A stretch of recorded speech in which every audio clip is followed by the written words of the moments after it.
Tayo pong lahat ay magsitayo para sa tawag sa pagsamba. Purihin mo ang Panginoon o kaluluwa ko at lahat ng mga nasa loob ko ay magsisipuri sa kanyang banal na pangalan. Panginoon o kaluluwa ko at huwag mong kalimutan ang lahat niyang mabubuting gawa. Himno prosesyonal, lahat ng nilikha ng Diyos.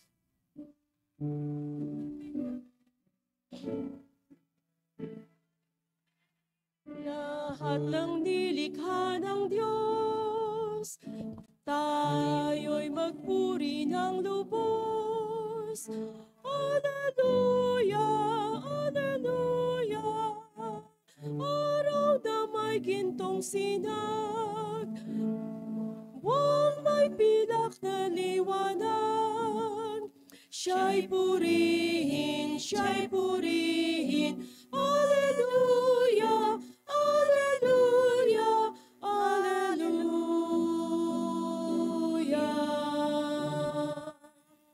O hanging tutulin, ulap na akay ng hangin, siya'y purihin, alleluia.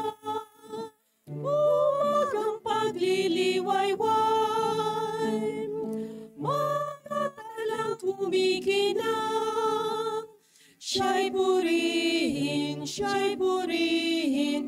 Alleluia, alleluia, alleluia. Ang tubig na umaagos, may awit na ukol sa Diyos. Alleluia, alleluia. Lagablab na nagliliyab, dulot init at liwanag. Siya'y purihin, siya'y purihin. Alleluia, alleluia, alleluia. Tayo pong lahat ay manalangin. Panginoon Diyos na makapangyarihan sa lahat, pinupuri ka po namin at pinapasalamatan sa araw na to. Salamat po Lord sa buhay at kalakasan na patuloy niyo pong pinagkakaloob sa amin. Lord, ngayong umaga po ay lumalapit po kami at humihingi po kami ng mga kapatawaran sa mga kasalanan po na amin pong nagawa, sadya man po o hindi, maliit man po o malaki. Kayo po Lord ang siyang luminis sa aming puso't isipan. Lord, ngayong umaga po sa amin pong pagsamba, kayo po ang siyang manguna sa lahat po ng magsisiganap. Kayo po ang siyang gumabay sa aming pagsamba ngayong umaga. Bigyan niyo po ng karunungan ang amin pong tagapagsalita at nawa po Lord, ang kanya pong mensahe ay magsilbi pong kalakasan sa bawat isa. Gayon din naman po, hinihiling po namin sa inyo na bigyan niyo po kami ng bukas na puso para po makinig ng inyong mensahe. Lord, kayo po ang siyang manguna sa aming buong programa at nawa po Lord ay kalugdan niyo po ang aming pagsamba ngayong umaga. Ito po ang aming samat dalangin. In Jesus' name we pray. Amen. Tugong awit.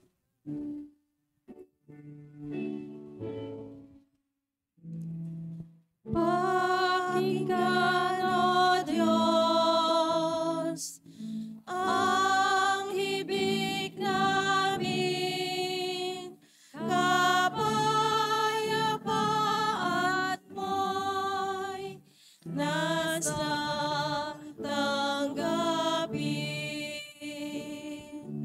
Amen.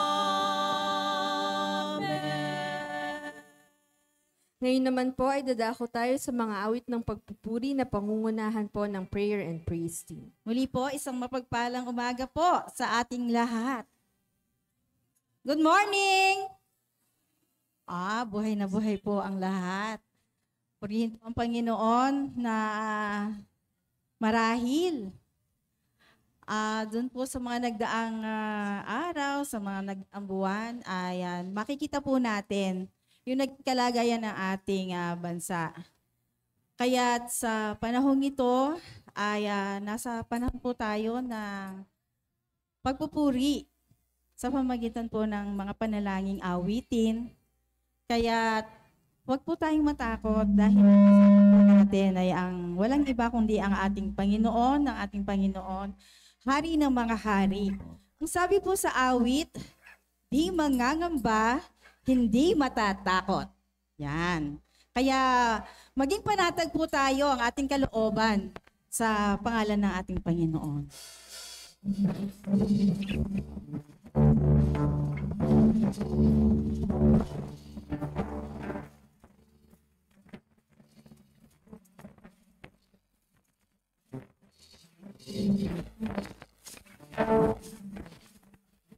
Di mangangamba, di matatakot, panatag ang ating kalooban. May katiyakan sa aming puso, na kailanman ay di mo iiwan. Sa gitna man ng bagyo ay nalalaman ko, kublihan ko'y ikaw, kublihan ko'y ikaw. Lagi kong sandigan at kapayapaan, kublihan ko'y ikaw, kublihan ko'y ikaw. Pagtitiwala ko ay nasa'yo, kublihan ko ikaw. Huwag tayong mangamba, huwag patakot. Di mangangamba, di matatakot, panatag ang ating kalooban. May katiyakan sa aking puso, na kailanman ay di mo iiwan. Sa gitna man ng bagyo ay nalalaman ko, kublihan ko ikaw, kublihan ko ikaw, kublihan ko ikaw. Lagi kong sandigan at kapayapaan, kublihan ko ikaw, kublihan ko ikaw.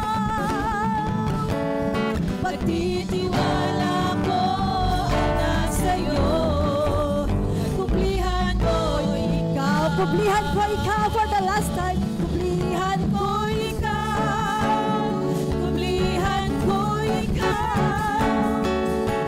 Ang tanging kong sandigan at kapayapaan, kublihan ko ikaw, kublihan ko ikaw. Pagtitiwala ko ay nasa'yo, kublihan ko ikaw. Ikaw ang aming sandigan, ikaw ang kalakasan. Ikaw ang kalakasan sa oras ng kahinaan, O Diyos magpakailanman. Ikaw ang siyang Sandigan ko, buong at siyang kublihan ko, O Diyos magpakailanman. Ikaw lamang ang aming Panginoon.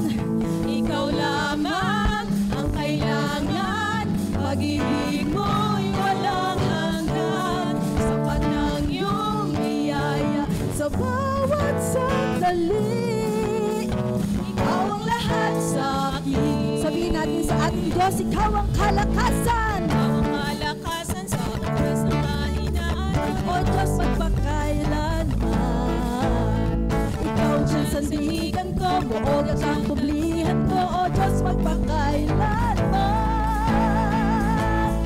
ikaw lamang Ang kailangan, pag-ibig mo'y walang hanggan, sapat ng iyong biyaya sa bawat sandali. ikaw ang lahat sa akin. Ikaw lamang kailangan, Ikaw lamang ang kailangan, pag-ibig mo'y walang hanggan,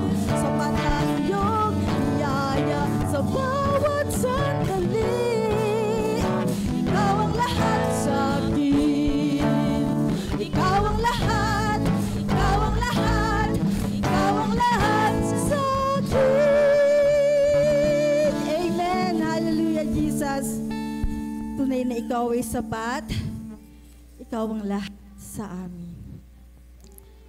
Patuloy mong iniibsan ang aming mga takot dahil ikaw ay Diyos na banal sa aming mga buhay. Kung paano pinararamtan ng mga ibon, binibigyan ng kanilang pangangailangan. Higit kami ng mga anak mo na sumasamba sa iyong banal na pangalan.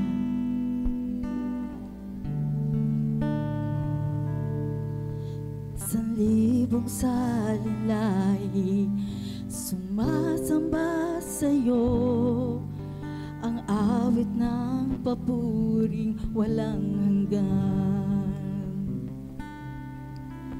Lahat ng nasa langit, lahat ng nagtitiwala, aawit ng papuring walang hanggan. Ngalan mo'y nag-iisa, ngalan mo'y dakila, O Diyos, wala kang kapantay.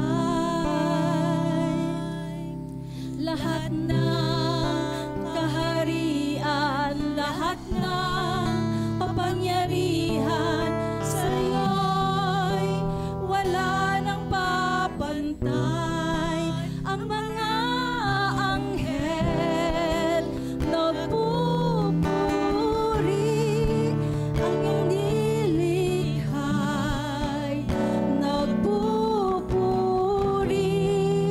aawitan ka lagi, banal magpakailanman.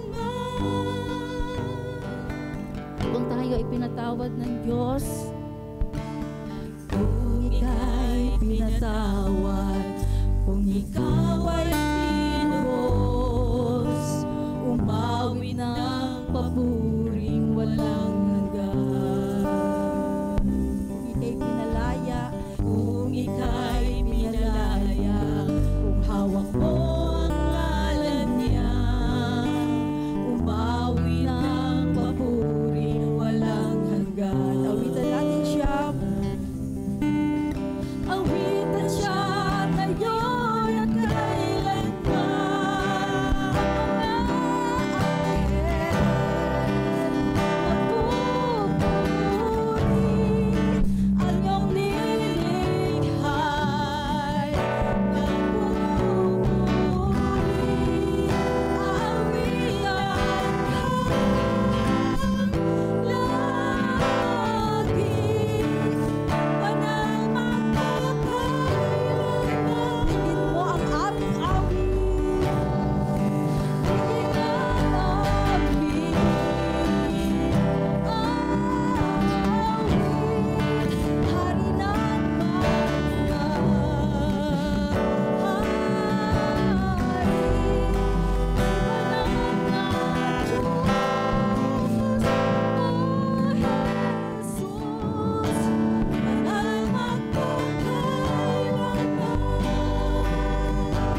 dakila sa aming mga buhay.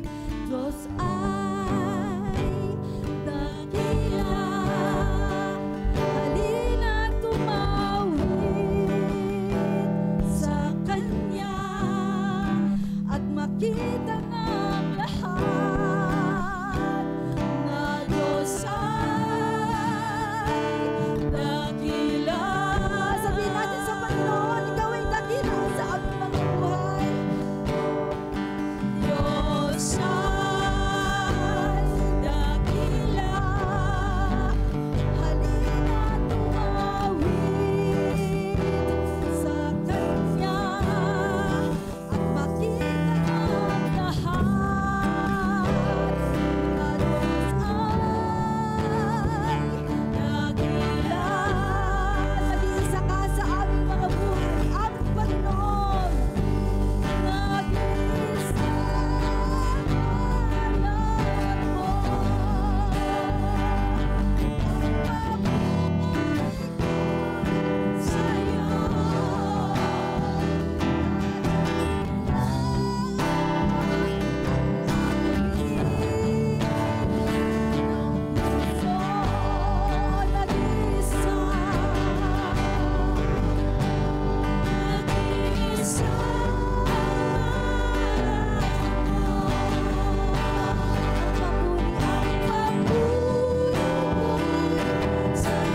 mo ang pabuhay sa'yo.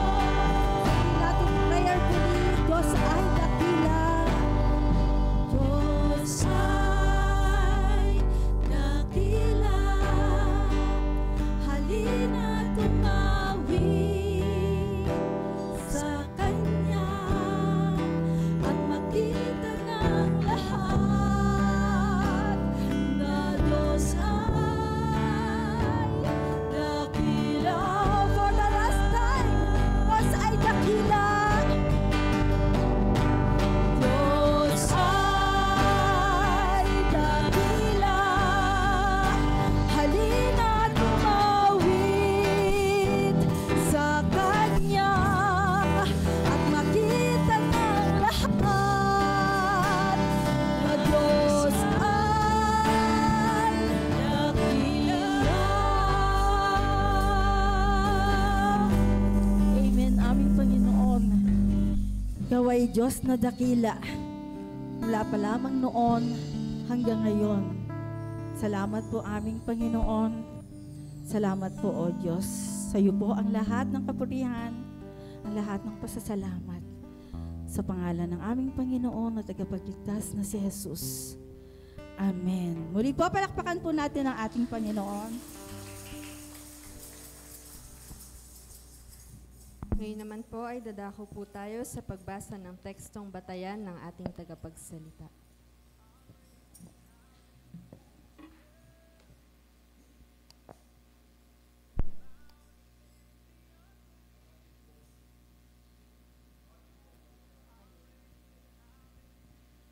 Ang ating pong batayan sa umagang ito ay magmumula po sa Mateo 24, mga talatang 4 at 14 hanggang 14. Subalit ang babasahin ko lamang po muna ay ang talatang 13. Ganito po ang sinasabi. Subalit ang magtiis hanggang sa wakas ay siyang maliligtas. Pagpapalain ng Panginoon ng kanyang mga salita na sa umagang ito ay ating pong pagsasalu-saluhan. Tugong awit.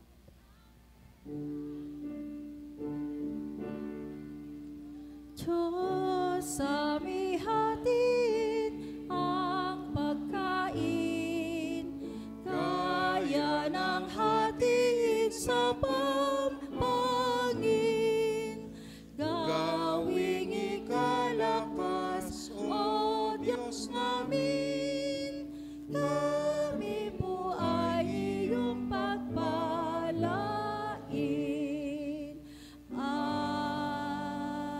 Amen. Manatili po tayo sa ating pagkakatayo. Dadako po tayo sa dalangin pastoral. Kung sino man po ang may natatanging kahilingan ay pwede pong dumako dito sa bandang harapan.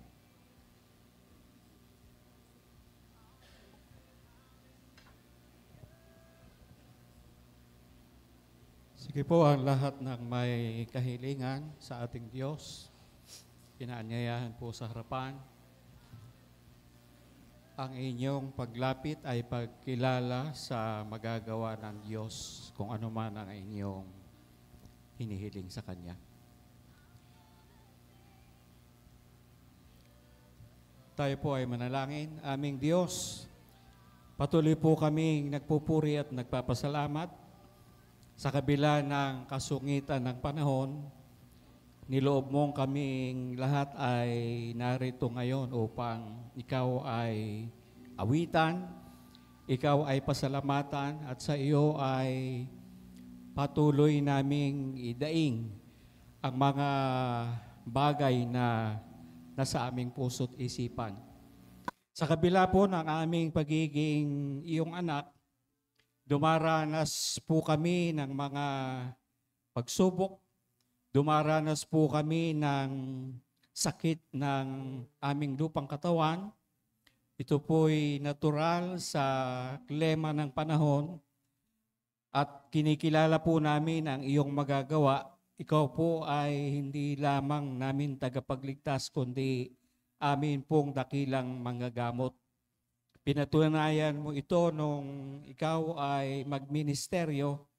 Maraming may sakit ang iyong pinagaling.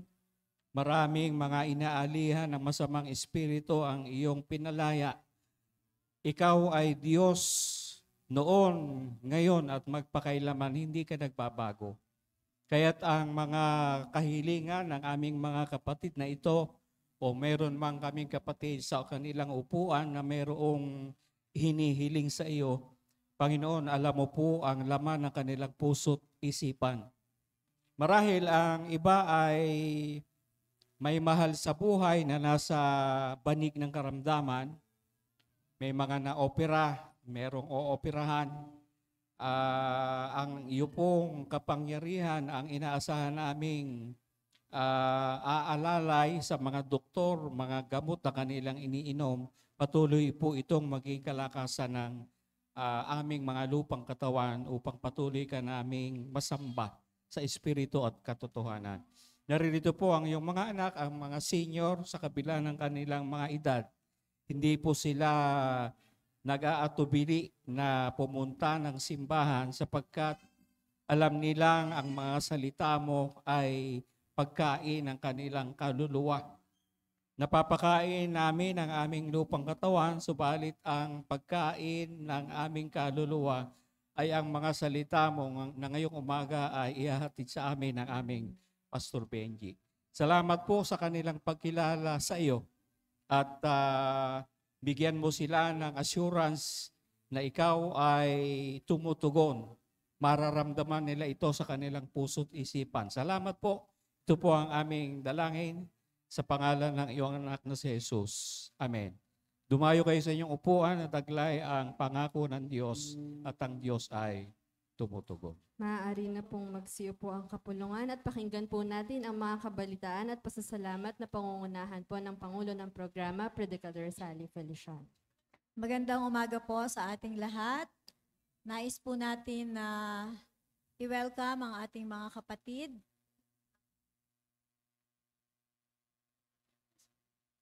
Nais po natin i-welcome ang ating mga kapatid, ang kapatid na Jose Osias, kasama po ni Pastor, pwede pong tumayo ang ating kapatid. At si Kuya Jonel Malay, lagi natin nakakasama to si Kuya Jonel. Gayun din po ang mga kasama ng kapatid na Maura, ang kapatid na Regina Esales, nasan po ang ating kapatid, at ang kapatid na Allen Skylen Isales. So mamaya po, pagkatapos ng ating pagsamba, sa ating po pag-aawitan, ating po silang kamayan. Kahapon po ay naganap po ang Shine Online. Ito po ay ang SPIC Tech Workshop. 13 pong kapatid ang nakasama po sa gawaing ito. Kaya po dito sa taas ay marami pong OJT. Yan, nag-OJT po yung ilan nating mga kapatid dito. Kaya medyo maingay sila. Yan po. So susunod po mag-OJT si Kuya Jose. Ganyan naman, siya po yung nasa yung malaking picture. Yan po, salamat po sa ating mga kapatid, sa ating mga naging tagapagsalita kahapon, si Ate Ivy at saka si Ate May. So marami na po tayong mga kapatid na magiging katuwang po sa ministeryong ito. Ang ating pong regular Bible studies ay nagpapatuloy sa bawat kapisanan. Mangyari pong mag-antabay tayo sa ating GC sa mga schedule nito. Kapisanang kalalakihan, kababaihan, young adult at kabataan. Sa darating pong Miyerkules, may kaunti po tayong pagbabago sa ating gawain, midweek service and prayer meeting. Ito po ay gaganapin natin ng alas 6. Ayan, alas 6 po. Kasi po, mayroon pong may birthday. Sa linggo po ay linggo ng kapisanang YA, Young Adult. Ang ating pong speaker, Reverendo Benji A. Bringula Patnugot, kapatid na Abigail de Mesa. Ang mga tagalikom, kapatid na Jeneline Kagiwa at Josel Dalit. Para po sa ating mga acolyte, ang mga kapatid na Ran at Jewel. Sa buong buwan po ng Oktubre, ang ating po mga ushers, ang mga predikador Lina, Ernie, and Eric. Nagpapatuloy po ang ilan nating mga gawain ng PMK Dancers Training na last Saturday na po nila sa 25. Gagraduate na sila. More or less, bibigyan na kayo ng sertipiko. Ang ating pong IDJ Small Group Camp on October 23 and 24. Pinag-aanyaya po ang National Men's Conference on November 21 and 22. Nagaganapin po sa Antonio, Quezon, na may registration fee na 800 pesos. At muli po, taunan po nating isinasagawa tuwing November kasi po bigayan to ng mga bonus, 13th month pay, ang ating pong one-day salary and allowance. Igayak po natin ang ating mga puso sa natatanging paghahandog na ito. Nagpapatuloy po ang katekismo para sa mga bata.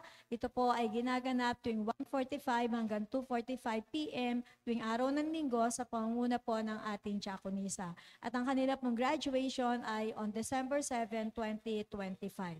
Isama rin po natin sa ating dalangin ang gawain po ng ating mga kabataan at YA na mga nagsisipagtrabaho. Kailangan nilang ma-refresh, ma-relax at ma-recharge ang biyaheng Baguio on November 13 to 15, 2025. Happy birthday po sa ating mga kapatid na sumapit at sasapit sa kanilang kaarawan. October 19, kapatid na Daisy Agapito na nasa Canada. October 19, kapatid na si Nishinar Byron. 19, kapatid na Ninita Joaquin. October 20, kapatid na Javier Gilalas. October 21, kapatid na Mary June Madrid na nasa US. October 21, kapatid na Princess Diane Landau. October 22, ang Kuya Eric Lanipka. October 22 ang ating Pangulo ng Kabataan, kapatid na Cassandra Yvette Manuel. And on October 23, ang ating Pastor Benji A. Bringola. Birthday po ng ating pastor. Alam niyo na po, makita-kita po tayo sa Miyerkules. Meron po tayong palibot liham mula po sa Sekretaryo General, ang Reverendo Elvin A. Rodriguez. Atin pong pakinggan ang kanyang palibot liham.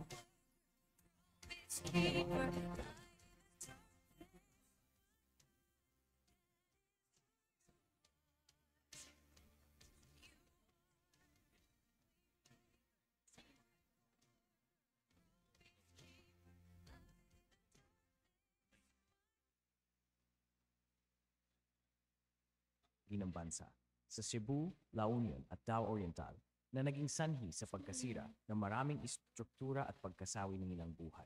Idinagdag pa rito ang serye ng mga bagyo at malawakang pagbaha na nagdulot ng matinding pinsala sa kabuhayan at pagdurusa ng ating mga kababayan, kabilang na ang pagkawala ng mga mahal sa buhay. Kasabay ng mga ito, ang pag-aalburoto ng Bulkang Taal at Kanlaw na nagdulot pa ng pangamba at dagdag na paghihirap sa ating mga mamamayan. Sa gitna ng mga pangyayaring ito, naway manatili tayong nakahanda, matatagsapan ng palataya, nananalig na ang Diyos na sumasa atin at hindi niya tayo pababayaan.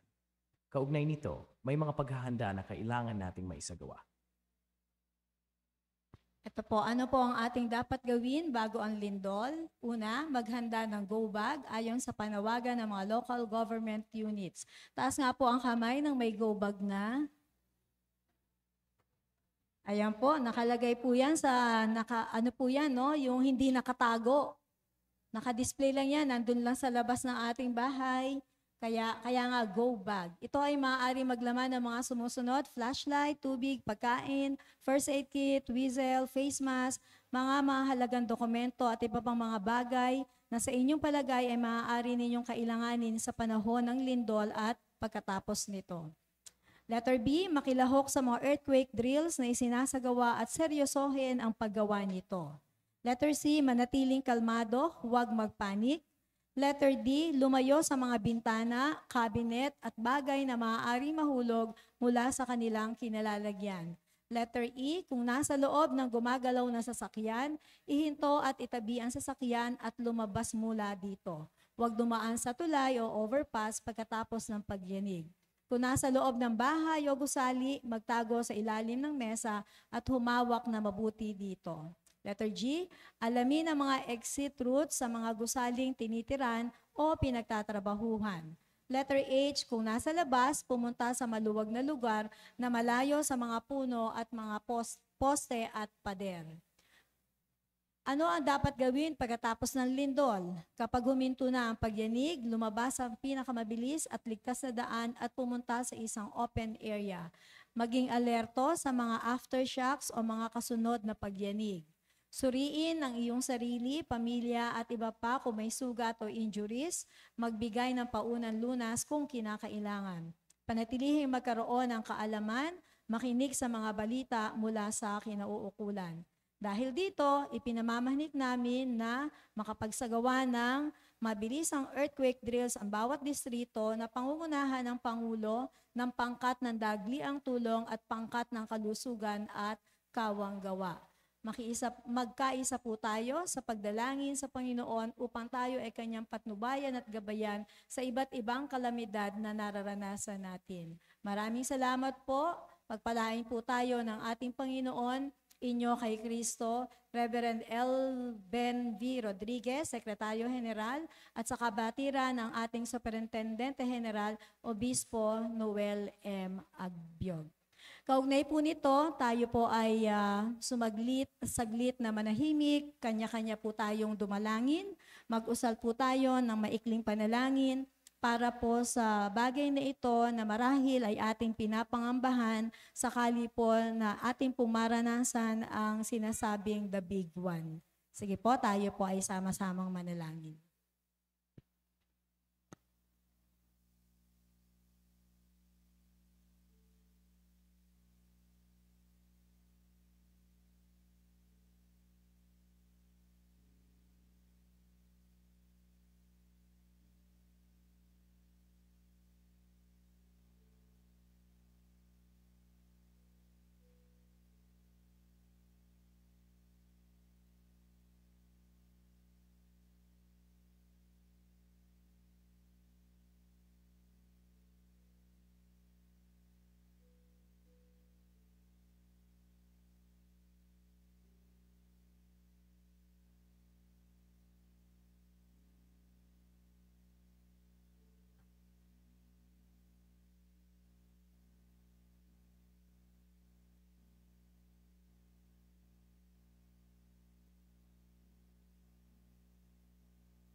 Maraming salamat po sa mga kapahayagan at kabalitaan. Ngayon naman po ay matutunghayan po natin ng isang tanging bilang na inihanda ng Kapisanang Kabataan.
Maraming salamat po sa atin pong may hinhin na mga kabataan. Ramdam na ramdam po namin ang inyong joy sa pagkanta. Ngayon naman po ay ihanda po natin ang ating mga sarili sa pakikinig ng mensahe ng buhay at katotohanan na pangungunahan po ng ating pastor, Pastor Benji A. Bringon. Salamat, Ate May.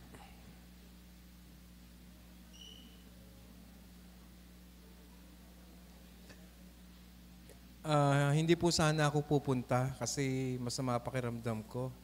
Kaya lang naalala ko ako ang pastor. Hindi pwedeng hindi magpunta. Siguro pagkatapos ng sermon, magtutulog lang ho ako. As umaatake pa ho yung aking hika. Ano, ba yan? Hirap ng tumatanda. Kumusta po mga kapatid? Ang pamagat po ng ating sermon sa umagang ito, ang magtiis hanggang wakas ay siyang maliligtas. Masyadong controversial po yan sa marami, lalo na kapag ang paniniwala ay paniniwala ni John Calvin at saka ang paniniwala nating mga Wesleyan, Yemilif. Ang Yemilif ay naniniwala na ang magtiis hanggang wakas ay maliligtas. Ang paniniwala naman ng mga Baptist ay once saved, always saved. Maraming mga katwiran, maraming mga dahilan, pero ako sa tagal ko na nag-aaral ng banal na kasulatan, mas pabor ako doon sa ang magtiis hanggang wakas ay siyang maliligtas. Siguro dahil Yemilif ako at dahil mas maraming mga tala sa banal na kasulatan na nagpapahayag ng kagandahan ng doktrinang ito. Unlike doon sa once saved, always saved, halimbawa, ang isa sa mga pinagkukunan nila ay hindi kita iiwan, hindi pababayaan man. Kasama yun, di ba? Pero hindi nakalagay doon ng kasalanan. Kahirapan, pagdurusa, ay ng mga nakalagay. Pagka nakakaranas ka nun, hindi ka talaga iiwan ng Panginoon. Pero pagka gumagawa ka ng kasalanan, hindi kasama doon na hindi ka iiwan ng Panginoon. Okay. Ang magtiis hanggang wakas, ang ating pong mga talata na pagbabatayan ay Mateo 24, 4 hanggang 14. Ang babasahin ko lang po ay ang talatang 13 sapagkat bahagi po ng mga punto, yung mga talata na ating kailangan mamaya sa ating pong mga pag-aaral. Mateo 24:13, subalit ang magtiis hanggang sa wakas ay siyang maliligtas. Ito pong Mateo 24 ay bahagi ng Olivet Discourse o pangangaral sa bundok ng Olibo. Isang mahalagang bahagi ng mga teaching ng Panginoong Hesus na matatagpuan sa Mateo 24 hanggang 25 at may kapareha rin sa Marcos 13 at Lucas chapter 21.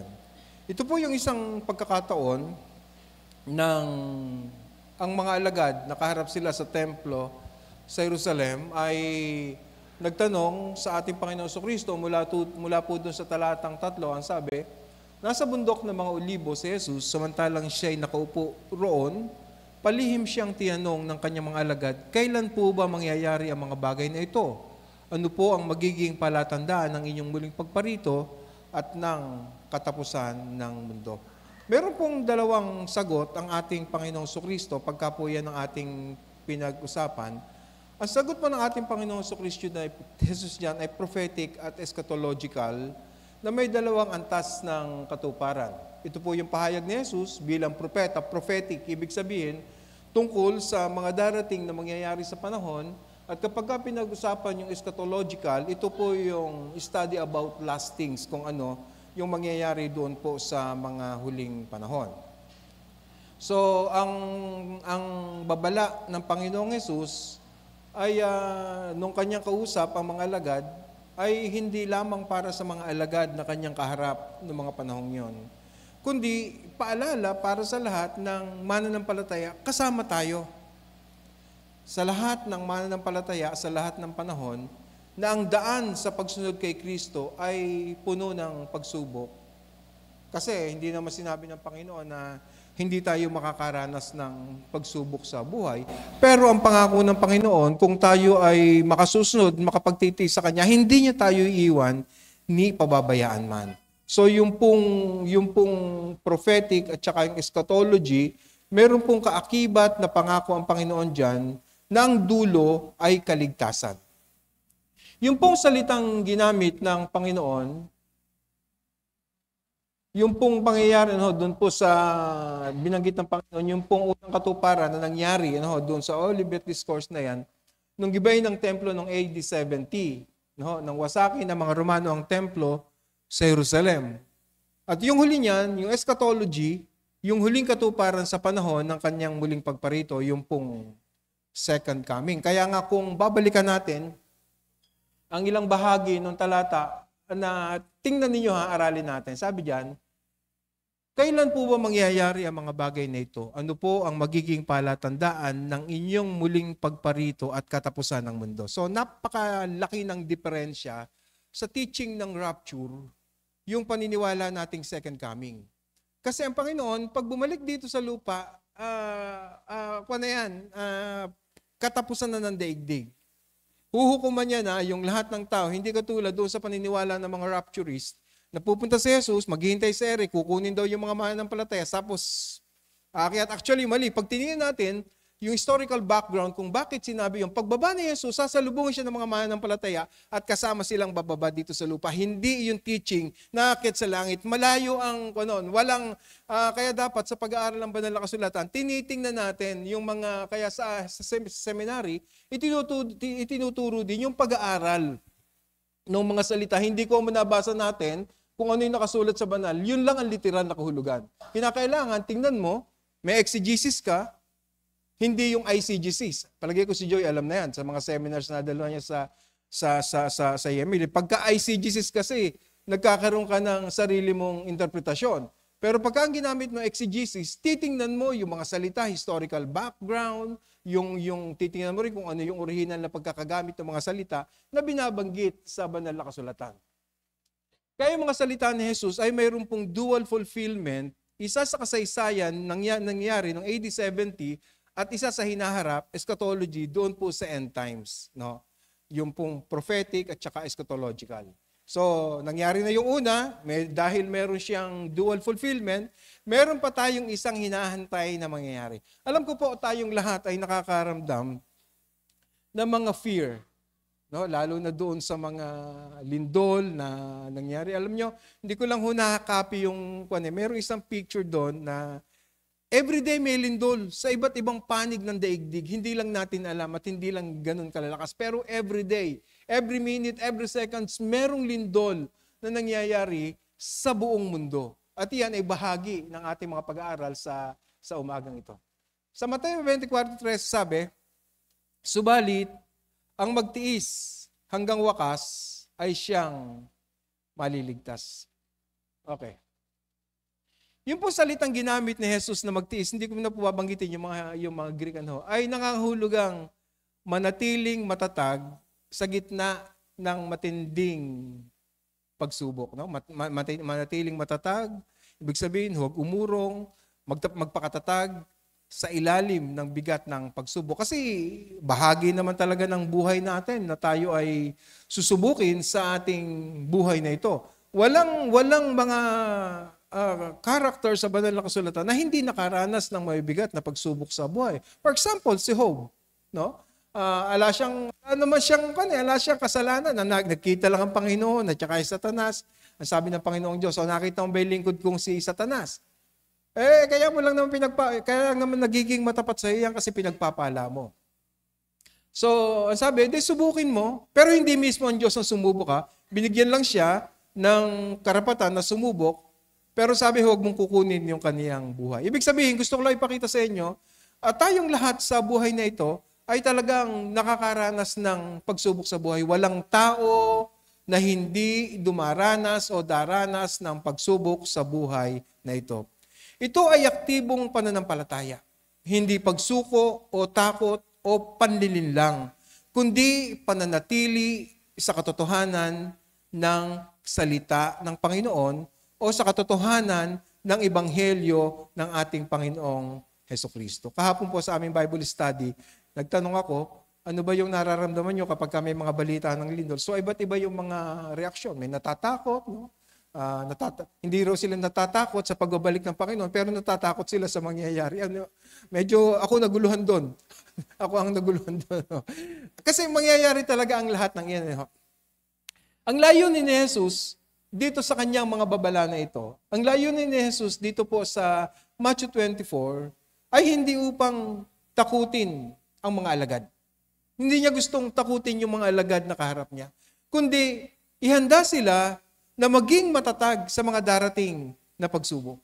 Kasi nga ang pagsubok, hindi pwedeng ihiwalay sa tao. Ano ba ang gusto natin? Pagkatapos tayong tubusin ng ating Panginoon Kristo, gano'n na lang? Of course, dapat maranasan din natin yung mga trials para mapatunayan ng Panginoon kung hanggang saan ang ating panitig at pananampalataya sa Kanya. Ito ay hindi positibong pagtitiis pag dumarating sa atin ang mga pagsubok. Yung salitang manatiling matatag sa gitna ng matinding pagsubok, hindi ito positibong pagtitiis, kundi aktibong pananampalataya, pananatiling tapat sa kabila ng pagkausig, pagkagutom, at kasamaan ng tao. No? Sabi nila, no, pambihira, hindi naman pala mahirap ang Pilipinas. Napupunta lang doon sa ilang mga tao. No? Tindi nung yaman ni Diskaya ngayon, 253 billion, 0.56 million. Yung 56 million, yung 253 is billion. Manong, pagka binigyan tayo ng 1 billion dito, tatanggapin natin? O si Jose, oo daw, ako hindi. Meron nga mga Catholic Church ngayon, no, na binigyan ng isang engineer ng sasakyan at saka pampatayo ng church. Nung malaman nila na pera ng taong bayan, isinoli nila. Okay. Ito ang ibig sabihin, ito pong mga manatiling matatag sa gitna ng matinding pagsubok. Pasensya na kayo, wag na lang muna kayong lalapit sa akin. Ano. Kaya pagkatapos ko pong mag-sermon, matutulog mo muna po ako. Bawal abalahin si pastor kahit may pintura doon. Pagtitiisan ko matulog doon. Hindi po ito positibong pagtitiis. Ulitin ko, kundi aktibong pananampalataya, pananatiling tapat sa kabila ng pag-uusig, pagkagutom, at kasamaan. Ayon po kay D.A. Carson, isang Bible commentarist na gustong-gusto ko, sabi niya, the endurance Jesus speaks of it is not mere survival, but perseverance in faith and obedience in spite of deception and persecution. Ibig sabihin, sinasabi niya, ang pagtitiis na tinutukoy ni Jesus ay hindi lang pisikal na pagtsatsaga, kundi pananampalatayang matibay hanggang wakas. Ang ganda, no? Pananampalatayang matibay hanggang wakas. Kaya nga sa talatang 24, verse 12 hanggang 13, sabi diyan, dahil sa paglaganap ng kasamaan, ang pag-ibig ng marami ay lalamig, subalit ang magtiis hanggang sa wakas ay siyang maliligtas. Dahil sa paglaganap ng kasamaan, ang pag-ibig ng marami ay lalamig. Ang kaharap ng Panginoon dito ay ang kanyang mga alagad. Actually, mayroong isang theologian na sinasabi niya, kahit ang pag-ibig ng mga mananampalataya ay lalamig din. Dahil doon sa mga nangyayaring kapigatian, mabibigat na mga pagsubok na ating nararanasan, at doon sa matitinding tukso. Halimbawa, ayoko na sanang banggitin, no? Yung sa JIL, ang tindi nung yaman na kinuha. Ano ba, natukso kaya siya? O mas ginusto niya na makuha yun para sandal na lang sa pader? Hindi natin alam kung ano ang mga bagay na yun. Ang paglamig ng pag-ibig ay tumutukoy sa mga mananampalatayang nawalan ng alab at katapatan dahil sa tindi ng tukso at paghihirap. Pero sinasabi nilang sila ay nanatiling mga mananampalataya. Pero dahil doon sa kanilang mga naranasan, sa tindi ng tukso at paghihirap, nawala o nang lamig yung kanilang pag-ibig na kanilang nararamdaman. No? Hindi siguro katulad ng dati na pag nagpunta sa church, talagang makikita mo, mararamdaman mo yung alab ng kanilang pag-ibig, una sa Diyos, pagkatapos sa kapatid sa pananampalataya, medyo nararamdaman natin na medyo nanlalamig. Actually, madali lang namang suriin kung ang pag-ibig ng isang mananampalataya ay nanlalamig. Nag-uumpisa pa lang po ako. Una, mag-ingat sa mga panlilinlang ng mundo. No? Mag-ingat sa mga panlilinlang ng mundo. Talatang 4 hanggang 5, Sumagot si Jesus, mag-iingat kayo upang hindi kayo maligaw ni numan. Maraming paparito sa pangalan ko at magpapanggap na sila ang Kristo at marami silang maililigaw. Maraming magpapanggap. Yung pong salitang iligaw ay nangangahulugang ilayo sa katotohanan. No? Nangangahulugang ilayo sa katotohanan. Sa kasaysayan, matapos ang pag-akyat ng ating Panginoong Jesucristo sa langit, nagsulputan ang mga huwad na Mesiyas. Nung panahon nila, andiyan si Teudas sa Gawa 5:36, si Simon Barcova, nung 132 hanggang 135 AD. Pero nagulat ako nung nagre-research ako, itong si Hong Shik, paano bang basa dyan? Ate Leonie, paano basa dyan? Hong Sikyuan. Chinese Kong Kwaila. Chile Kong Kwaila. Itong si Hong Sikyuan ng China noong 1800, pinuno ng Taiping Rebellion sa China na inangkin niyang siya ang nakababatang kapatid ni Jesus. Tindi ng China. Kasi ang karamihang paniniwala ng China hindi Kristyanismo. Pero siya, inangkin niya na siya ang nakababatang kapatid ni Jesus. Pero ang kabaligtaran, nagpapatay siya ng milyong-milyong mga Chino noong kanilang kapanahunan. Okay, malinaw, nahuwad yung kanyang pananampalataya sapagkat ang Panginoon, ang layunin niya ay magligtas at hindi pumatay. Ayon sa mga historian, ulitin ko, ginamit niya yung pangalan ni Kristo upang magkaroon ng kapangyarihang pampulitika. Hindi rin mawawala ang mga pangalan ni nila Felix Manalo ng Iglesia ni Kristo. Hindi niya diretsong inangkin na siya si Kristo. Ngunit itinuturing ng ilan sa kanyang mga tagasunod bilang sugo o may natatanging papel na parang Mesiyas. Kaya nga ang biruan imbis na tawaging Iglesia ni Kristo, ang nagiging tawag ay Iglesia ni Manalo.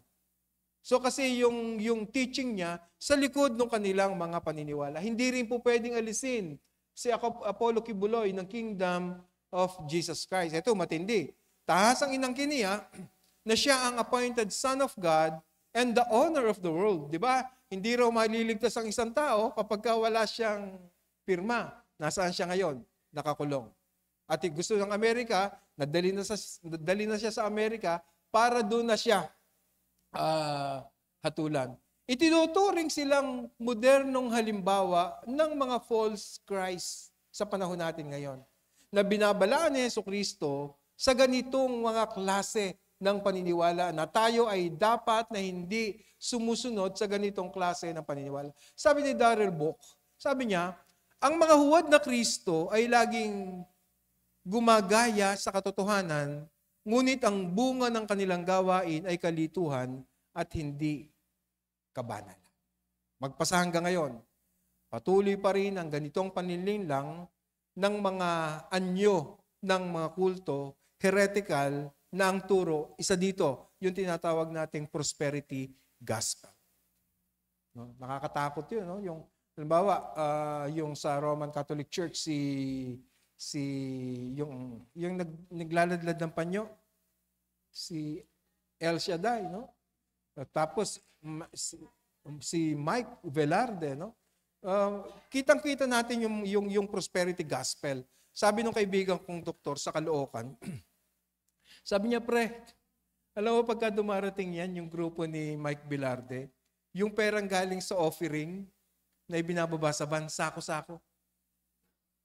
Pagka meron silang mga malakihang gawain. Ang sabi, si Mike Velarde yung patuloy na yumayaman, pero yung kanilang mga nasa sakupan ay patuloy na naghihirap. Kasi hindi po pwedeng puro prosperity gospel kasi bahagi ng buhay natin na tayo ay naapektuhan ng kung ano ang nangyayari sa paligid. Pero ang magandang bagay, ang sabi ng banal na kasulatan, hindi niya tayo pababayaan.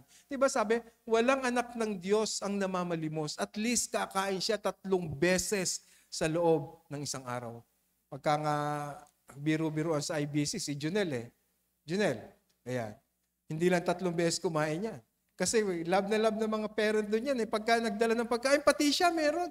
Naiingit ako, minsan gusto ko tumambay doon sa office niya Kasi ang daming pagkain. Di ba? Ibig sabihin, ang biyaya ng Panginoon ay patuloy. So maraming prosperity gospel na ang dala-dala nito ay deception. Sabi po ng isang theologian, sabi niya, deception is always the first sign at the end times. The greatest danger to believers is not persecution, but spiritual deception. Yan ang matindi. Yung pinakamatindi raw na panganib ng isang mananampalataya ay hindi ang pisikal na pag-uusig, kundi yung spiritual na panlilinlang sa Kanya. Pagka kasi meron ka ng alam, spiritually, meron ka ng alam sa banal na kasulatan at nadugsungan ng medyo magandang paliwanag, ang dali mong matangay. Kaya nga tayo, sinasabi natin na, ako, di ba madalas ko po sabihin sa inyo, hindi lahat ng sinasabi ni Pastor Benji ay paniniwalaan nyo. Bagkus, susuriin ninyo ang banal na kasulatan according doon sa lahat ng kanyang sinasabi. Sabi ni William Barclay, every age has had its false Christ. They come not only in religious guise, but also in political and ideological movements promising salvation apart from God. Kaya't ang panawagan ng ating Panginoong Hesus ay mag-ingat. Huwag magpapadala sa mga mapanlinlang na aral. Kasi ang sinasabi ng banal na kasulatan, maraming lilitaw na mga bulaang propeta. At nakikita sa kanilang mga gawa kung sino sila, nakikita sa kanilang mga bunga kung sino sila bilang mga false prophet sa ating mga panahon ngayon. Ang pagtitiis ay nagsisimula sa katapatan, sa katotohanan ng Ebanghelyo. No? Ang pagtitiis ay nagsisimula sa katapatan, sa katotohanan ng Ebanghelyo. Kaya sabi sa aklat ng Juan, mga minamahal, huwag ninyong paniwalaan, ang bawat espiritu, kundi inyong subukin ng espiritu kung sila'y sa Diyos, sapagkat maraming lumitaw na mga bulaang propeta sa sanlibutan. Panahon pa ni Jesus. Pagkatapos niya umakyat sa langit, may mga lumitaw ng mga bulaang propeta at nagsasabing sila ang Mesiyas. Hanggang sa panahon natin ngayon, nakikita natin itong mga false prophets na ito, yung mga false Christ na ito, na nagpapahayag ng parang kapareho ng kung ano ang nakalagay sa banal na kasulatan, subalit pag iyong sinuri at nakita mo kung ano yung kanilang bunga sa kanilang pananampalataya, mapapatunayan natin kung ano yung kanilang mga gawa. Kaya nga doon sa point number 1 natin, mag-ingat sa mga panlilinlang ng mundo. Sabi ni Jesus, sumagot si Jesus, mag-ingat kayo upang hindi kayo maligaw. Ninuman, marami paparito sa pangalan ko at magpapanggap na sila ang Kristo at marami silang maililigaw. Ikalawa, magpatuloy sa pananampalataya sa gitna ng paghihirap. Magpatuloy sa pananampalataya sa gitna ng paghihirap. Isa sa masarap pag-aralan, yung church history. Lalo na yung kasaysayan ng mga unang mananampalataya na dahil sa kanilang pananampalataya kay Kristo, kasabay din yung pagpapahayag ng Imperyong Roma na ang Cesar ay Son of God. So yung isang paa ng mga mananampalataya nung kanilang kapanahunan ay nakalagay sa hukay. So ang kanilang ginagawa para makaiwas sa posibleng kamatayan dahil sa pag-uusig, tumatakbo sila.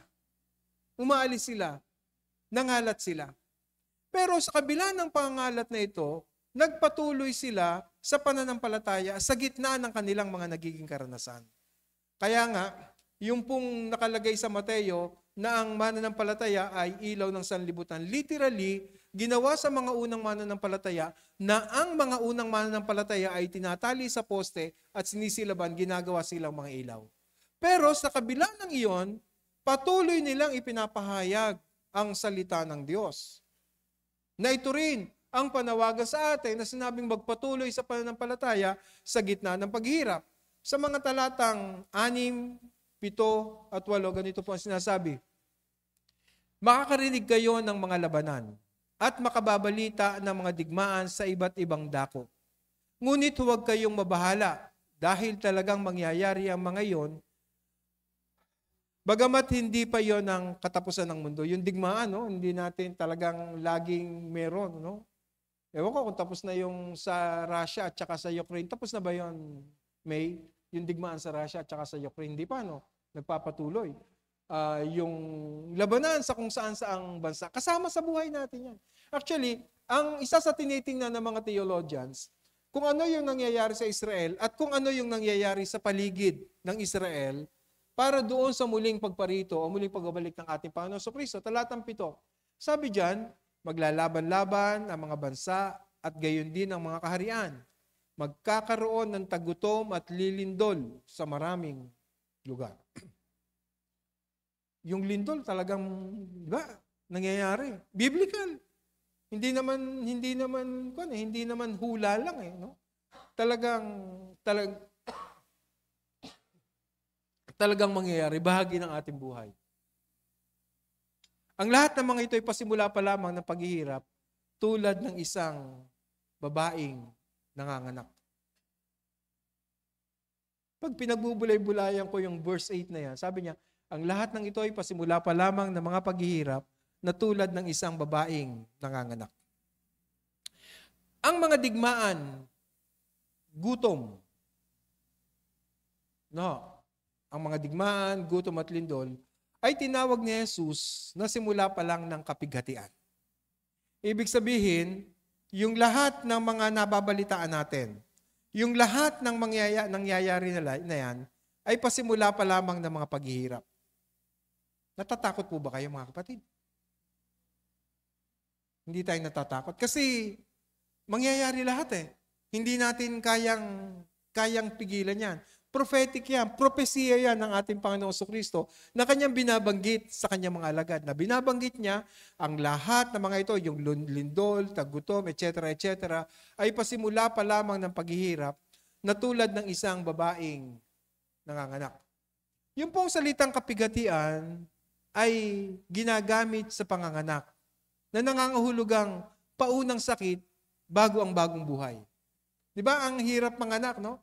Nakarinig ako ng nanganganak habang nanganganak, minumura yung asawa eh. Minumura yung asawa. Ngayon, hindi na masyado kasi madalas cesarean na ang ginagawa. Kaya lang, may limit yata yung cesarean. Kung 3 o 4 na beses lang, pagkatapos nun, hindi na pwede. Pero doon sa mga nanganganak ng normal, ang hirap nun. Pero ang kagandahan doon, kapag katapos ng kapighatiang iyon, mayroong bagong buhay na iniluluwan. Katulad din sa atin, na pagkatapos ng kapighatian, merong buhay na darating sa atin. Merong panibagong buhay na darating sa atin. Kaya't sa mga sakunang ito, hudyat ng paglapit ng katuparan ng plano ng Diyos. Sa ating panahon, patuloy nating nasasaksihan, nababalitaan, at kung minsan, nararamdaman natin yung malalakas na lindol, digmaan, at ang pinakamatinding naranasan natin, yung pandemic. No? Tindi nun. No? Kasama yan. Kaya nga nung dumating yung pandemic, ang sabi ng maraming mga false prophet, darating na raw ang Panginoon. Hanggang ngayon naman, hindi pa dumarating. Pero kasi, kaya nila nababanggit, nakapagtataka, bakit nila nababanggit? Kasi sa banal na kasulatan, hindi natin alam kung kailan darating ang Panginoon. No one knows when Christ will return. Sabi nga ni Kristo di ba? Ayun ang sabi niya, walang nakakaalam. Tanging ang Ama sa langit. Pero doon sa pagbabalik ng Panginoong Kristo, meron siyang babala. Meron siyang warning. At yung lahat ng mga nangyayari sa atin, hindi pa yun yung pagdating ni Jesus. Yung pa lang ay pasimula ng mga paghihirap na maaari nating maranasan. Ang mga ito'y paalaala na hindi, yung lahat nangyayari, paalala ito na hindi talaga matatag ang daigdig na ito. Hindi talaga matatag ang mundong ito. At kailangan nating manangan sa isang matatag na Diyos na ating pong kanlungan. Na ating muog. At iyon ay ang ating Panginoong Hesukristo. Kaya nga ang laging panawagan ni Pastor Benji sa inyo, siguro sinasabi niyo si Pastor Benji, paulit-ulit na lang ng sinasabi yan. Di ba? Madalas ko sabihin sa inyo, mga kapatid, wag natin sayangin yung mga oras na ibinibigay ng Diyos sa atin. Kung pinagkakalooban tayo ng oras para makapaglingkod sa Kanya, pinagkakalooban tayo ng oras na makapagnilay-nilay, gawin natin. Pinagkakalooban tayo ng Diyos na dumalo kung Sunday, wag nating baliwalain. Pinagkakalooban tayo ng Diyos na meron tayong midweek service and prayer meeting, wag nating baliwalain. Dakuin natin, puntahan natin mga gawain ito. Kasi lahat ng babala ni Jesus ay nangyayari. Lahat ng mga sinasabi ng banal na kasulatan ay nangyayari. Sabi po ni John MacArthur, natural disasters and wars are not random. They are divine reminders that the world is under judgment and that redemption is near. At sinasabi niya yung mga digmaan, kalamidad, at ay hindi aksidente. Ito pong lahat ng ito ay isang paalaala ng Diyos na ang mundo ay nasisira na dahil sa kasalanan ng tao. Lahat naman ng yun. Dahil sa kasalanan ng tao. O bakit nagkakaroon ng baha? Sa kaeng-ingan ng mga kontraktor, ng mga taga-DPWH, na sila lang ang kumikita. Yung mga projects na na-report na tapos, pero pag tiningnan, wala. Mga daan. Lalo sa mga probinsya. Hanggang ngayon, damong kalabaw pa rin.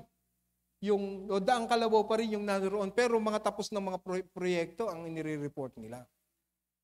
So mga kapatid, yung mga natural disasters na yan, yung war na yan, not random, they are divine reminders that the world is under judgment and that redemption is near. Kaya dapat tayong magsisi at maghanda sapagkat malapit nang dumating ang kaniyang pagliligtas. At ang pagliligtas ng Panginoon ay ipinagkakaloob sa atin. At maganda na tayong pinagkalooban ng kaligtasan ay nagiging dapat virus na nagiging sakit tayo, na naapektuhan natin yung ibang tao. Sabi po ni D.A. Carson, Jesus' emphasis is not on predicting, but enduring. The signs are not to create fear, but faithfulness. Hindi gustong turuan ni Jesus ang kanyang mga alagad kung kailan darating ang wakas. Hindi ito turuan, kundi kung paanong maging matatag hanggang sa dumating iyon. Ang mga tanda sa panahon ay hindi para matakot tayo, kundi para magtiwala tayo sa Diyos at manatiling tapat sa Kanya. Kaya napakaganda ng doktrina natin. Yung doktrina natin, biblical. Yung manatiling tapat hanggang wakas ay siyang maliligtas. Biblical yun. At si Jesus mismo ang nagsasabi nun. Kaya nga pagka hindi tayo naging matatag dito sa lahat ng mga nagiging karanasan natin na ito mga kapatid, nakapanghihinayang naman yung lahat ng pagod, yung lahat ng oras na inuubos natin, yung lahat ng mga ginagawa natin para sa simbahan. Hindi ba kayo nagtataka?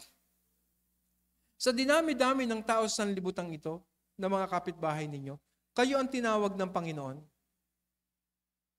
Di ba nakapagtataka yun? Sila papetik-petik lang sa buhay. Pero nung nagkaroon ng malalakas na lindol sa parting Visayas at Mindanao, pagka napapanood ko po yung mga reels, alam nyo kung ano yung mga naririnig natin mga kapatid na sinasabi ng mga tao? Lord! Lord! Lord! Kung minsan kilala lang ng tao ang Panginoon kapag ka merong mga abirya na dumarating. Pero kung meron mang gusto ang Panginoon sa atin, dapat mas kilalanin natin ang Panginoon kapag ka dumarating sa atin yung kasaganaan ng buhay, yung pagpapala ng buhay, yung wala tayong nararamdaman.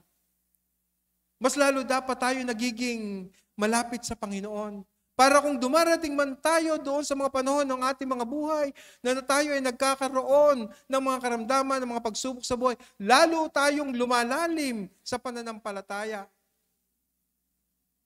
sa ating Panginoon. Kaya yung emphasis ng Panginoon dyan, No? Jesus' emphasis is not on predicting, but on enduring. The signs are not to create fear, but faithfulness. O sa inyo mga kabataan, no? Lalo na kayo, akala ninyo, lagi tayong malakas. Hindi, akala ninyo, sa matatanda lang ang simbahan. Hindi, sa ating lahat. Hindi natin kasi alam kung kailan darating ang Panginoon. Maaring bukas, maaring mamaya, maaring susunod na linggo, mga buwan o taon, darating ang Panginoon. Pero sa maraming mga theologians na nag-aaral ng banal na kasulatan, sinasabi nila, malapit na talagang bumalik ang ating Panginoon. Sabi po ni Leon Morris, sabi niya, believers must not be alarmed. Chaos in the world does not mean chaos in God's plan. Yung mga lindol, sakuna, at mga kapigatian na ating nararanasan na hindi dapat magdulot ng pangamba, kundi magpakatatag tayo sa ating pananampalataya. Kaya nga ang pamanhik lagi ng Diyos sa atin, unahin natin siya. Unahin natin siya. Pero hindi eh. Hindi natin siya nabibigyan ng talagang, madali lang naman malaman eh. Kung binibigyan mo ng talagang oras ang Panginoon para sa iyong buhay. Kung minsan, ang mga reasoning pa natin, pastor, isang beses lang naman ito eh. O, sana nga ganon. Pero kung doon sa isang beses mo na yon, na mas inuna mo yung mga bagay na hindi para sa Diyos, doon dumating sa iyo yung kamatayan. 'Di ba? Nakapanghihinayang. Sabi sa aklat ng mga awit, verse 1 hanggang verse 3 sa chapter 46. Sabi diyan, ang Diyos ang lakas natin at kanlungan. Ganda niya na. At handang saklolo kung may kaguluhan. Di dapat matakot, mundo'y mayanigman. Kahit na sa dagat ang bundok mabuhal. Verse 3. Kahit na mangalit yaong karagatan at ang mga burol, mayanig at magimbal. Meron tayong kanlungan. Meron tayong matibay na muog sa kalagayan ng ating Panginoong Hesukristo. Hindi lahat ng ito'y kaya nating pagtagumpayan sa pamamagitan. Subalit sa pamamagitan niya na nagmamahal sa atin. Ang lahat ng ito'y kayang-kaya nating pagtagumpayan sa pamamagitan niya na nagmamahal sa atin. Kaya nga ang saluman sa Bagong Tipan, nung sabihin ni Pablo, magagawa ko ang lahat ng bagay dahil kay Jesus nagbibigay ng lakas sa akin. Although mayroong ibang kahulugan yon, pero sa akin, pag ako ang tinanong, sa lahat ng bagay, ang Diyos pa rin ang nagbibigay ng katagumpayan, ang Diyos pa rin ang nagbibigay sa atin kung bakit tayo nagiging matagumpay sa buhay na ito. Ang tunay na pananampalataya ay hindi sumusuko. Kahit ang paligid ay gumuguho o gumuho. Kahit may lindol, ang pananampalataya natin ay dapat nga mentras may lindol, di ba? Kaya nga nakikita natin, no? Ang mga tao, kapag ka may lindol, lalo silang lumalapit sa Diyos. Kasi alam nila na sa ganitong sitwasyon ng buhay, ang Diyos lang ang pwede mong lapitan. Hindi kakayang pagtakpan ng matataas at matitibay na mga building na yan. Pero ang Diyos kaya kang ingatan sa lahat ng mga gumuguhong gusali na iyan. Bakit? Kasi ang buhay natin sa lupa panandalian lang. Kaya nga dapat nating paghandaan yung buhay doon sa kabila. Na kahit naabutin tayo ng kamatayan, meron tayong buhay pagkatapos ng kamatayan. Ang pagtitiis ay hindi kawalan ng problema, kundi pananatiling matatag kahit mayroon tayong problema na nasasalubong sa buhay nito. Number 3, dito po ako magtatapos.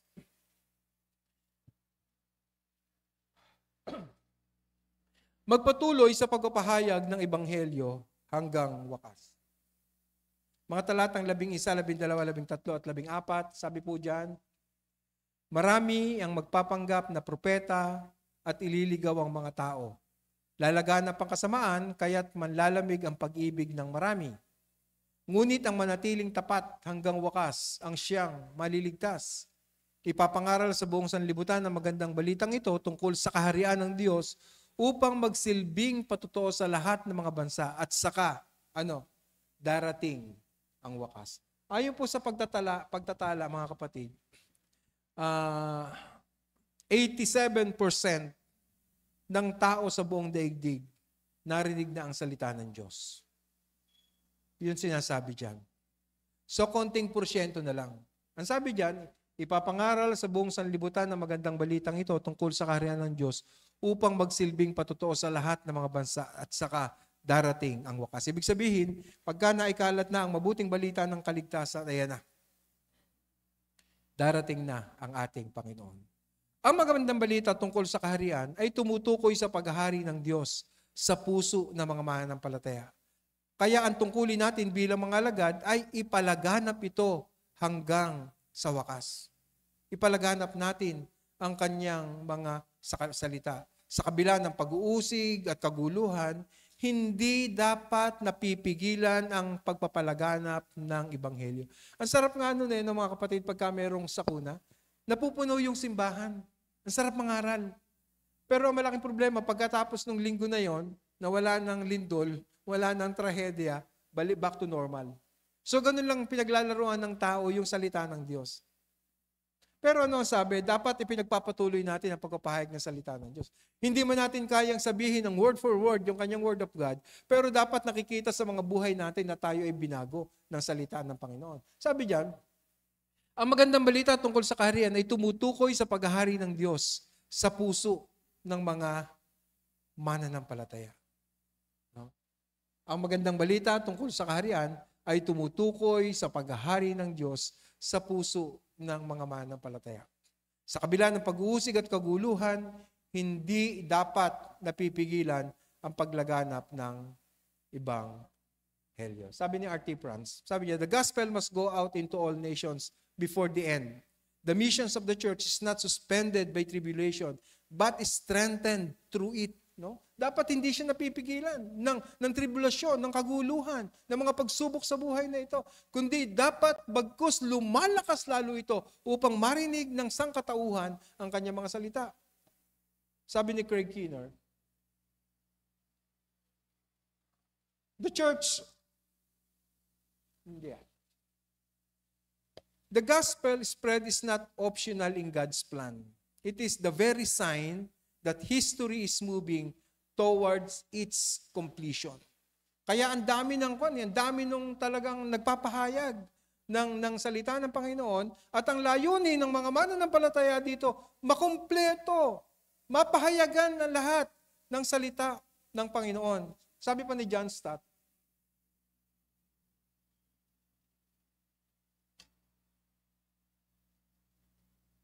the church does not wait, ano ba basa dyan? Idly. For Christ's return, she hastens it through her faithful witness. Ang iglesia o mga mananampalataya ay hindi lamang dapat naghihintay ng walang ginagawa, kundi inaantay ang pagbabalik ni Kristo. Mga kapatid, ano damdamin natin kapag naririnig natin yung muling pagbabalik ni Jesus?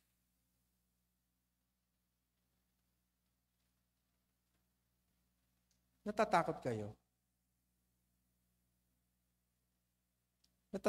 Fear ba yung ating nararamdaman?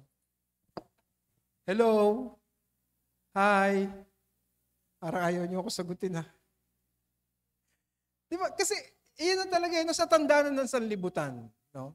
Actually, nung sabihin ni Pablo na 2 araw na lang darating na Panginoon, matagal ng panahon nung sinabi niya yun. 1,000 taon na lumipas. Anong damdamin natin kapag narinig natin? The church does not wait idly for Christ's return. She hastens it through her faithful witness. Ang iglesia o mga mananampalataya ay hindi lamang naghihintay ng walang ginagawa habang hinihintay ang pagbabalik ni Kristo. Hindi ito isang passive waiting, kundi active expectation sa ating mga mananampalataya. Okay. Magtatanong ulit ako sana. So sana po magot sila, Panginoon. Taas nga ang kamay ng gusto nang bumalik ang Panginoon sa Kristo. Ako po, wala. Meron. Sige, taas nga kamay yung gusto mo iyon. Si Marvin, ilan. Kajina, Ba't di kayo nagtaas ng kamay? Ha?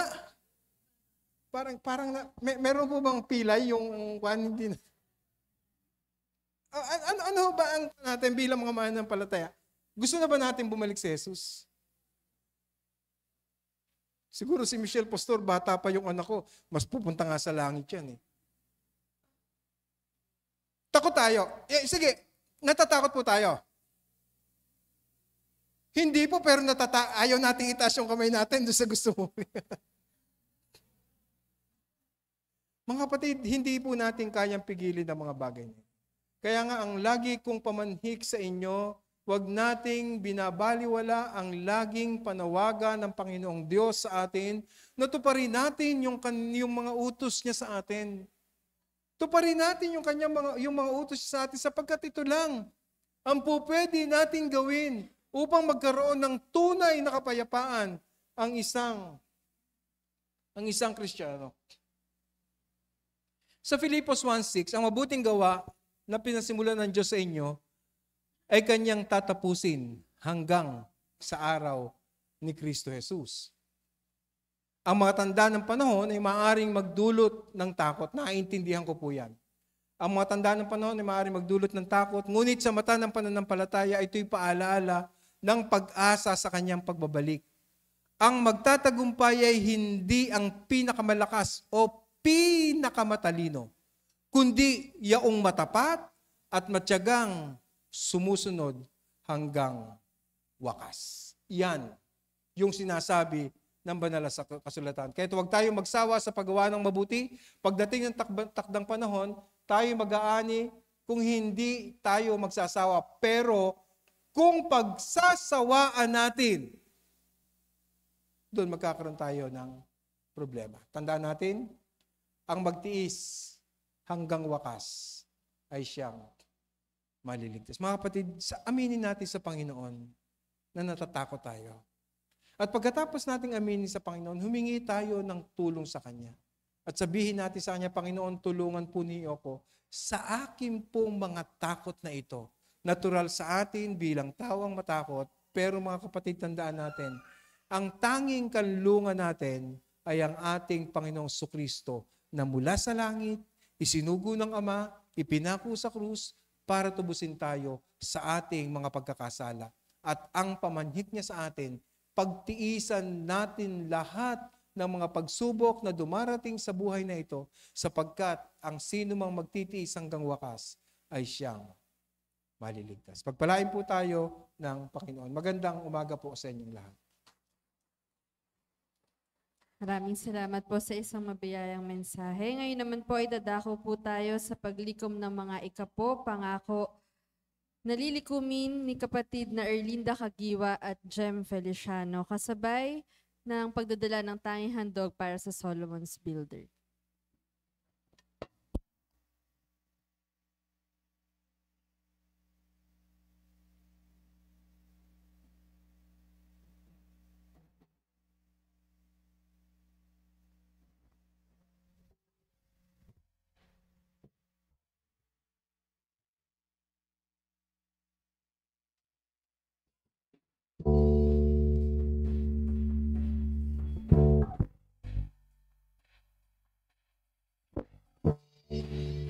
Ika'y pagpalain lubos. Halina't ihandog ang mabuting ani, kasabay ng pagsubat, pagpupuri. Halina't magbigay sa gawain ng Diyos. Kung nais mong ika'y pagpalain lubos, halina't ihandog ang mabuting ani, kasabay ng pagsabat, pagpupuri. Halina't magbigay sa gawain ng Diyos.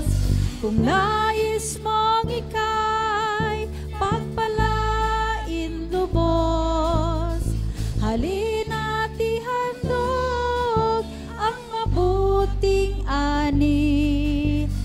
kasabay ng pagsambat, pagpupuri, kasabay ng pagsambat, pagpupuri. Awit ng paghahandog.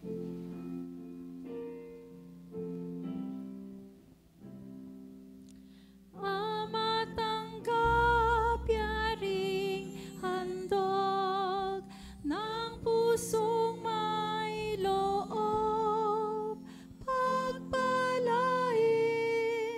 kaming lubos sa ngalan ni Jesus. Amen.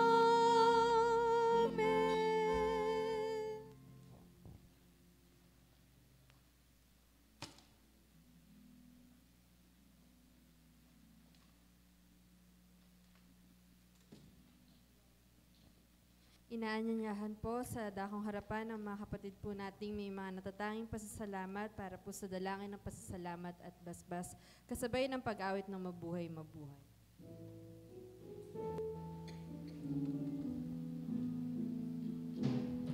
Mabuhay, mabuhay ang awit namin.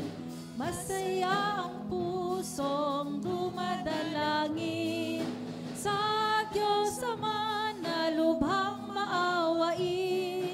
Nabigyan ka ng buhay na maningning. Lumawig nawa ang iyong buhay at mapuspos ka ng kapalaran. Naglilingkod na may kagalakan kay Kristo na laging nagmamahal. Panginoong Diyos, tunghayan po ninyo ang inyong mga anak na ngayon ay nakatayo sa trono ng iyong biyaya, na nagpapahayag ng kanilang taus-pusong pagpapasalamat at pagkilala sa iyo. Maaring iba, Panginoon, ay sumapit sa kanilang kaarawan, anibersaryo ng kasal, mga pagpapasalamat dahil sa katugunan, sa panalangin, kagalingan, sa karamdaman, mga biyaya at iba pa. Narito sila, Panginoon, upang ipahayag sa ito. Dahil dito, Panginoon, extend niyo po ang kamay ng inyong mga lingkod upang sa aming pagkapaton ng aming mga kamay sa ulo ng aming mga kapatid na ito, ang maranasan nila ay ang basbat nagmumula sa iyo.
Doxologia.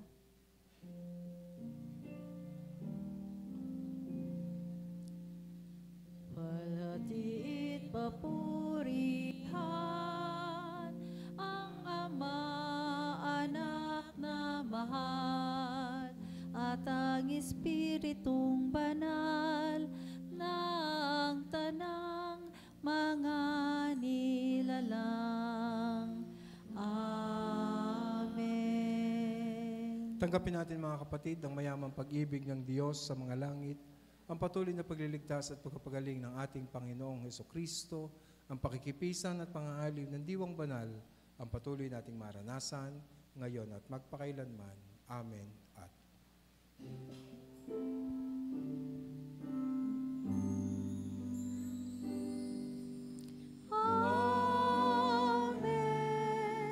Amen. Amen.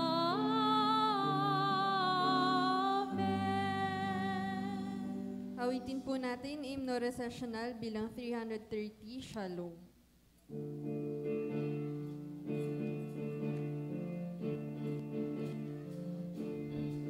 Shalom, paalam, kaibigan. Shalom, shalom. Hanggang sa muli nating tipanan. Shalom, shalom. Shalom, paalam, kaibigan. Shalom, shalom. Hanggang sa muli nating tipanan. Shalom, shalom. Shalom, paalam, kaibigan. Shalom, shalom. Hanggang sa muli nating tipanan. Shalom, shalom. Shalom, paalam, kaibigan. Shalom, shalom. Hanggang sa muli nating tipanan. Shalom, shalom. Shalom, shalom. Shalom, shalom.